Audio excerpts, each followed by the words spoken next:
Hey friends, welcome to the channel Data with Hannah. Today we are talking about one of the most cool features in Microsoft Excel, which is what if analysis. With the help of this feature, we can go and play around with different kind of numbers and different kind of scenarios to see how the changes in our data might affect the outcomes. Microsoft Excel offers three main tools for what if analysis, which are Scenario Manager, Data Table, and GoalSeek. Let's go and see each one individually. The first one is Scenario Manager. Let's say you want to find out how much you could save based on different scenarios. Best case scenario, average case scenario, and worst case scenario. With the help of Scenario Manager, you can input different values and quickly switch between those values to see what the outcomes will be. For that, here you can see that we have scenarios. Income is 5,000, expenses is 2,000, and saving is 3,000. Now we want to change the income here in different scenarios and see how much we could save. Select the income cell, go to the data tab. Here we have the option of what if analysis. Click on it. Here we have Scenario Manager. Click on Scenario Manager. And here we have to add three scenarios. Let's add the first scenario, which is best case scenario. Then we have to choose which cell we want to change the number. Changing cell must be B2. Then here we can add any comments that we want. Click on OK. Here we have to add our number, how much we want. And the best case scenario is, for example, 10,000. Click on OK. Then we have to add the second scenario, which is average. The changing cell must be B2 again, and here you can add your comment. Click on OK. Here the number will be, for example, 6,000. Click on OK. And then we have to add the next scenario, which is the worst case scenario. Again, changing cell must be B2 and click on OK. And here the number should be, for example, 3,000. Then click on OK. Now we have three scenarios. So let's go and show. Click on the one that you want to show. Here we want to show the best case scenario. Then show. Here we have the savings, 8,000. Then click on average, show, 4,000. And then click on worst, show, 1,000. Now you can see that based on different scenarios that we changed our income, the savings will be automatically changed and we will see the result based on how much income, how much savings we could do. And now here we have an option called summary. With the help of summary, we can see a quick summary of what our data might look like with different inputs.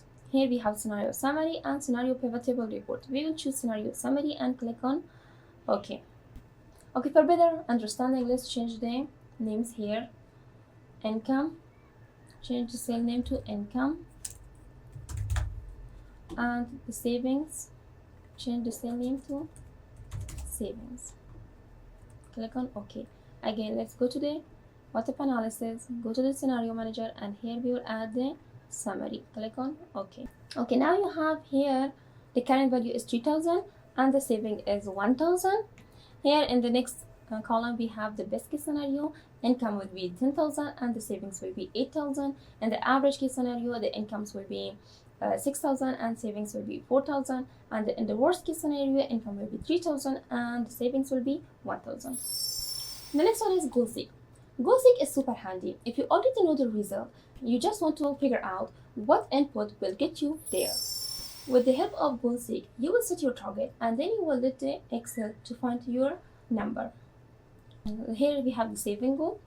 Let's go to the data tab. Here we have the what if analysis. Click on GoalSeek.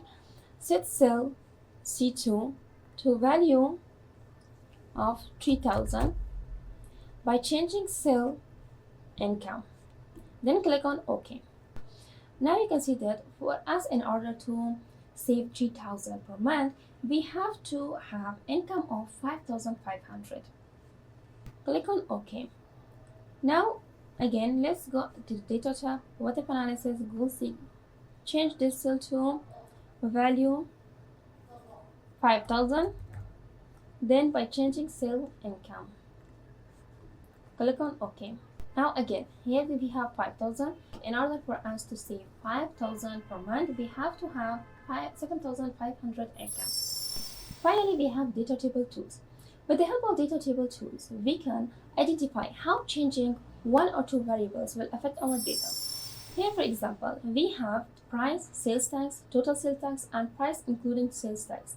By changing the sales tax in different percentages, we can find out price including sales tax for each one with the help of data table tool. So let's go and see how we can do this.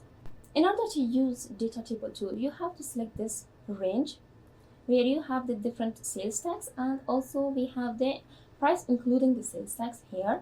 Then go to the data tab, and here with what if analysis data table, here you have row input cell and column input cell.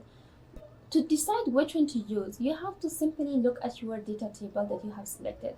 Here, the data table that we have selected, you can see that in the column D, we have our different values. So this is column based, 1%, 2%, 3%, until 10%. So we have to choose column input cell here, and then we have to choose the sales tax from here. Then click on OK. Now you can see that we have the results of price including tax rate for different sales tax here. For 1% we have $505, for 2% we have $510. You can see that we have here also 2%, which is $510. For 3% we have $515, and so on. That's it. We have learned 3 easy ways to use what if analysis feature of Microsoft Excel. If you found this video helpful, don't forget to hit that like button and subscribe to our channel. Thanks for watching. See you in the next video.